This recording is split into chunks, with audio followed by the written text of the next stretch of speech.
Hello and welcome back to Hidden Agendas.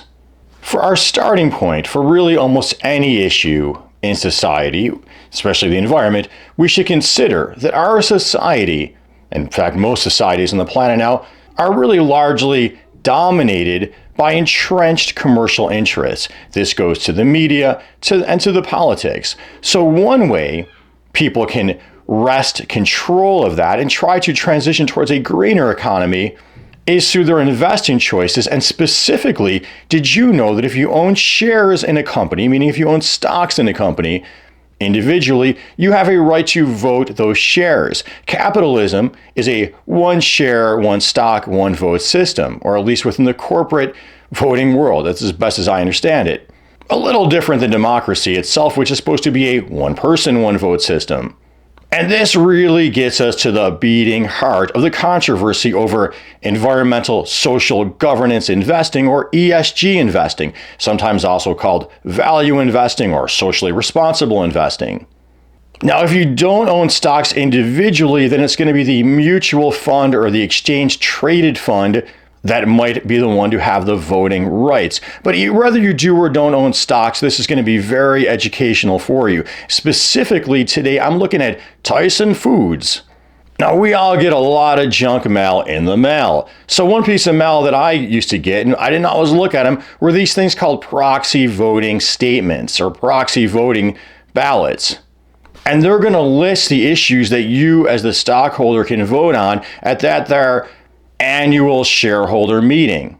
So the one I'm looking at today is the one for Tyson Foods Incorporated, annual meeting of February 7th of 2024. Now today is sometime in January of 2024, so if you own Tyson, you got a shot at voting on this one. And if you don't, like I said, stay tuned anyway. So now that I've trained myself, what I do is I scan down those voting items to what are called the shareholder proposals. That's usually where the action is. And I often like to see, does the board of directors recommend to vote for or against something? So in this case, we're looking at items 3 through 6 regarding climate lobbying, labor practices, deforestation, and a circular economy. And that board of directors votes you vote against them. Let's start off taking a peek at Number 3, shareholder proposal on climate lobbying disclosure. So you get it there. What they're really talking about is they want disclosure on Tyson's lobbying. See, all these corporations, that's where they are tied to the government. They've all got lobbying power. The power to donate to politicians, the power to influence our thinking through think tanks and PR firms. And the shareholders point out that climate lobbying, inconsistent with decarbonization or the Paris Agreement, creates risks to investors. See, they're hanging part of their argument on risk to the investment itself. In this case, risk through compounding physical risks of climate change threaten economic stability, which in turn threaten the investments.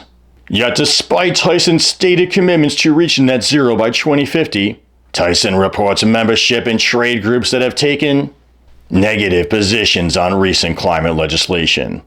Put simply, Tyson provides insufficient information to help investors understand what the heck they're up to. Item number 4, or cuatro in Espanol, labor. Here they're calling for an independent audit throughout Tyson's value chain.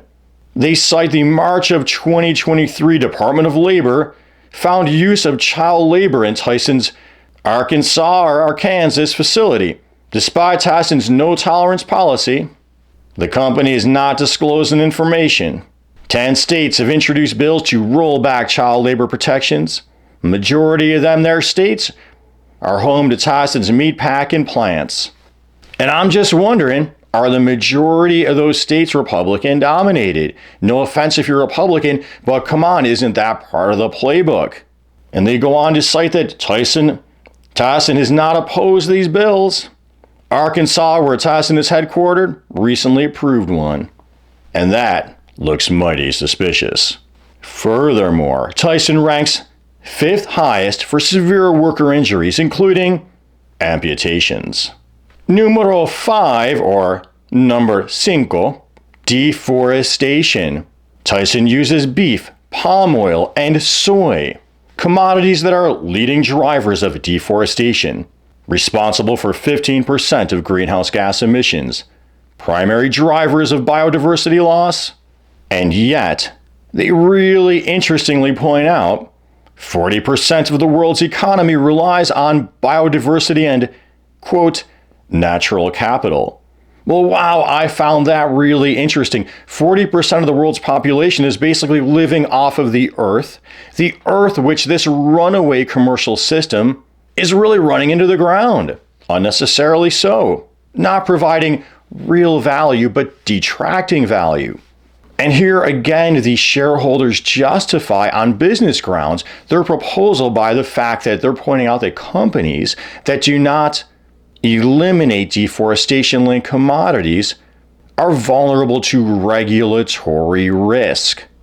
And they point out that Tyson's forest protection standards, which they state they have, will not achieve 100% deforestation-free beef from Latin America until 2028, and deforestation-free palm oil until 2030. But the Amazon may reach a tipping point before that. The Amazon is close to critical threshold of rainforest dieback. Another risk Tyson may face, financially so, is at COP26, many investors pledge to eliminate deforestation from their portfolios. Tyson may become uninvestable for some asset managers. So here again, we are seeing that financial justification that, hey, Tyson, if those ESG investors have their way, we're going to be uninvestable. And their call is for basically, again, disclosures and accelerated efforts. Numero 6, or number 6, the circular economy. The growing plastic pollution crisis, they say, poses risk to Tyson's financial well-being. Also, should, and here's the operative word, should governments require them to cover the costs of this packaging. Well, see, that's part of the problem right there. Why our world is so pumped full of greenhouse gases, carcinogens, endocrine disruptors, neurotoxins, because the simple fact that the price of the product does not include all that pollution. It's pushed off onto the public. If it was, greener alternatives would have been the champion long ago. And in the case of packaging, a circular economy basically just means packaging designed for reuse or recycling. They go on to cite the need to modernize and expand the recycling infrastructure. I mean, come on, if you're in Estados Unidos, that's the United States of America, you probably are wondering, where the heck is my recycling going? You're skeptical it's really going anywhere useful. We would all agree, yeah, we should be expanding and modernizing this year recycling program. That should be a priority. And they point out that Tyson got a D- from one of those ESG rating sources for their failure to support recycling infrastructure, reduce plastic use, and explore reuse options. So again, we're getting down to that, hey, if you're not getting good ESG ratings, people might not want to invest in you. But if there's a massive attack on ESG, kind of solves that, quote, problem, doesn't it? And again, their request is just for the board at reasonable expense to issue a report.